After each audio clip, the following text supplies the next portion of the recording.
চিকিৎসা করেন না। এটা কি অসুস্থতা? 80 বছরের একজন বৃদ্ধ মানুষ, তার আস্তে আস্তে চোখের পাওয়ার কমে গেছে। এটা কি ট্যাবলেট খেলে ভালো হওয়ার কথা ভাই? 100 বছরের একটা বুড়া মানুষ, ছোটো মানুষ দাঁত পড়ে গেলে দাঁত উঠে। 100 বছরের বুড়া মানুষ দাঁত পড়ে গেছে, এটার কি দাঁত ওঠার সময় আছে? এটার চোখের চিকিৎসা করার সময় আছে? তো একজন বৃদ্ধ মানুষ একজন ভালো ডাক্তারের কাছে গেলেন। যাওয়ার পর বললেন যে দেখেন তো আমার চোখের পাওয়ারটা কম কম লাগে, ঝাপসা ঝাপসা দেখি। ডাক্তারে বলছে, চাচা এই রোগ আপনার ভালো হইতে পারে না, এটা হইল বার্ধক্যের কারণ।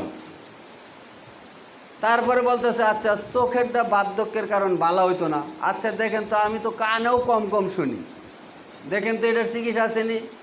ডাক্তারে এটাও বার্ধক্যের কারণ, চাচা এটার চিকিৎসা আপনার নাই। বলতেছে ডাক্তারে দেখেন তো আমি খাইতে পারি না, একবার খাইলে খিদা লাগে না, হজম শক্তি নাই, আরেকবার খাইতে পারি না, এটার চিকিৎসা করা যাবে কি না? তো চাচা এটাও বার্ধক্যের কারণ, এটারও চিকিৎসা আপনার নাই। যে কয়েকটা রোগের কথা কইল ডাক্তার সবটি কী কইছে? বার্ধক্যের কারণ। কিসের কারণ? বার্ধক্যের কারণ। এটি একটাও ভালো হইতো না। ডাক্তার এই কথা শোনার পর, বার্ধক্যের কারণের কথা শোনার পর বুড়া বেড়া রাগ করে করছে কি, ডাক্তার একটা চর মারছে। ডাক্তার বেড়া কয় কি, আপনি যে আমার চর মারছেন এটাও বার্ধক্যের কারণ। বুড়া বেড়া কয় কি, এটা ডাক্তারই না, এ বলতে যাই গা। বুড়া বেড়া আইসা বলছে তদ্রূপ আপনাদের কিছু রোগ আছে বার্ধক্যের কারণ, এটা পিটলেও ভালো হইতো না, কারণ ওই যে মরার দাওয়াত আপনারা খাইবেন। বার্ধক্যের কারণ যে আপনাদের রোগটা কি? বার্ধক্যের কারণ, তারপরেও মরার দাওয়াত আপনারা খাইবেন, এটা আমি জানি যে বার্ধক্যের কারণে রোগ যে। এই রোগের ব্যাপারে হাদিসটা বলতেছি। আল্লাহ রাসূল সাল্লাল্লাহু আলাইহি সাল্লাম বলিয়াছেন, আল মাইয়েতু ইউ আজিবু বিমা নিহা ও আলাই। হাদিসটা আবার কই, ওই যে বড় বড় কয়েকজন আলেমের কথা কইলাম, ওই আলেমরা এই হাদিসটাই পড়বো, আপনারা শুনবেন। আল মাইয়েতু ইউ আজিবু বিমা নিহা ও আলাই। যদি কোনো ব্যক্তির আযাব দেওয়ার নিয়ত থাকে তাহলে তার জন্য যেন বিমা নিহা ও আলাই, তার জন্য যেন দাওয়াতের অনুষ্ঠান করা হয়। আপনারা কি চান মৃত ব্যক্তির আযাব হোক?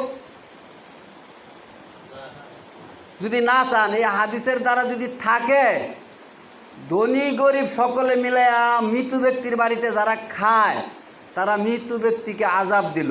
যদি আযাব দিতে চান তাহলে মৃত ব্যক্তির বাড়িতে আপনারা খাবেন, আর যদি আযাব দিতে না চান তাহলে আপনারা খায়েন না।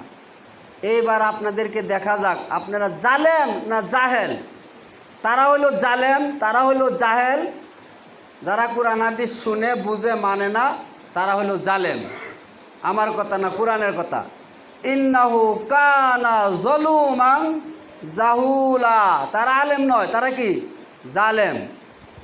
তা আমরা আজকে এই কথাটা শুনলাম, শোনার পরেও যদি আমরা ওই এতিমের মাল খাই, নিষেধ নাই, আপনি ওই মালগুলা খাওয়াইতে পারবেন কাকে?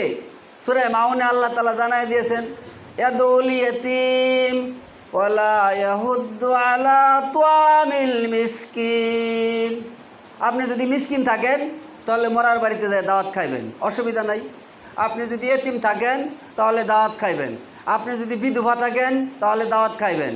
আজকে অনেক মহিলারা বিধবা না, ওরাও বিধবার বাহানা দিয়া দাওয়াত খাইতে পারে। ওই হাজির মতো, যে হাজি পোলাপান চাকরি করে, সে নিজে মাস্টারি চাকরি করছে, হজ করে আয়ারা বলতেছে হুজুর আমিও তো এতিম, তাহলে মরার দাওয়াত তো খাইতেই পারি। ওইরকম হাজির মতো এতিম যদি থাকেন তাহলে মরার বাড়ির দাওয়াত খাবেন, আর যদি ওরকম হাজির মতো এতিম না থাকেন তাহলে মরার বাড়ির দাওয়াত খাবেন না। আল্লাহ তাআলা আপনাকে আমাকে এই হাদিসের উপর আমল করার তৌফিক দান করুক, সকলে বলে আমিন।